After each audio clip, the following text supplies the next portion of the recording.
কাঁকরোলগুলো সেদ্ধ করতে দেব।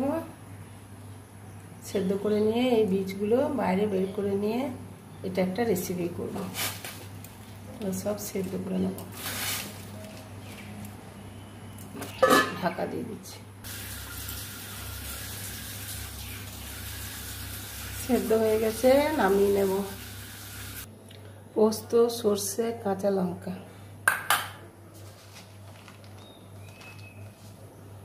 নারকেল সব সমেত নিয়ে সাদা তেল দিচ্ছি 1 চামচ।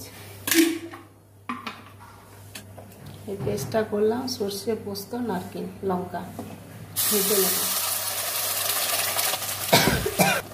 স্বাদ মতো লবণ, সামান্য চিনি আর দেব একটু লঙ্কা গুঁড়ো।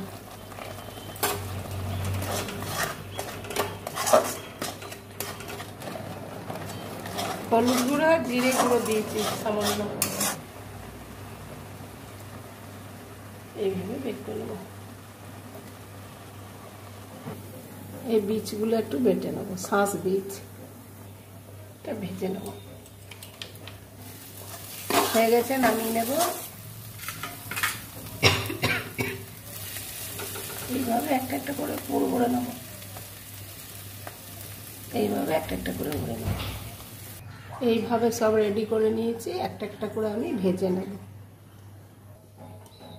কর্নফ্লাওয়ার আর ময়দা দিয়ে একটা ব্যাটার বানিয়ে নিয়েছি, এইভাবে আমি এগুলো ভেজে নেব।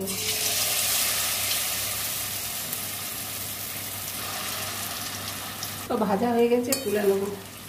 কাঁকরোল রেসিপি যদি আপনাদের ভালো লাগে, লাইক, শেয়ার, সাবস্ক্রাইব করবেন, প্রচুর প্রচুর শেয়ার করবেন, সাপোর্ট করবেন। ঠিক আছে বন্ধুরা, এবার আমি নামিয়ে নেব।